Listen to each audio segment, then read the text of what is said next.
देखिए बात सारी ये है कि हम अब तो इतने इवेंट्स यहाँ पर कर चुके हैं, हर उसके बाद हम यही बात कर रहे होते हैं।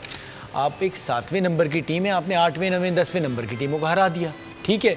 3 मैचेस आपने खेले और आप एक्सपोज हो गए। और जिस तरह का आपका सिस्टम है ना, ऐसे ही चलता रहेगा। ज़्यादा उम्मीदें लोगों को ना दिलाएं, क्योंकि कोई बेहतरी आने की कोई चांस नहीं है, क्योंकि नजर कुछ नहीं आ रहा। और लेकिन हमने तो ये उम्मीद कर ली थी ना फवाद भाई, वी हैड रियली होप कि जी पाकिस्तान अगर फाइनल में जीत गया तो फिर कुछ ठीक नहीं होगा, तो पाकिस्तान हार जाए तो शायद हारे जीते ऐसे ही चल रहे हैं। देखिए मेरी बात सुने, हाईलाइट हो जाएगा अकाउंटेबिलिटी, किसी की अकाउंटेबिलिटी। मैं आखिरी बात बोलूं, मैं आखिरी बात, लास्ट मिनट। देखिए अगर हम फाइनल जीत भी जाते ना, हमारे लोग क्या बोलते पता है, वो देखो जी हमने इंडिया को हरा दिया, फाइनल जीते, ये वो, ठीक है। तो वो मतलब यानी कोई बेकार थका हुआ सिस्टम जो नीचे चल रहा है ना, वो चलता रहता है। मुझे याद पड़ रहा है चैंपियंस ट्रॉफी के जब आखिरी मैच पे हम क्लोजिंग कर रहे थे तो हमने ये बात की थी कि शायद अब कोई चेंज आ जाए, शायद ये हाई टाइम है। अभी भी अगर हमने ग्रास रूट लेवल से नए प्लेयर्स नहीं लेकर आए, हमने एक्सपीरियंस नहीं गेन कराया, चीजें बेटर नहीं हो पाएंगी। And this time again ending this Asia cup after this tournament, हमारे जहनों में यही सवाल है कि इसके बाद क्या होगा। वेल,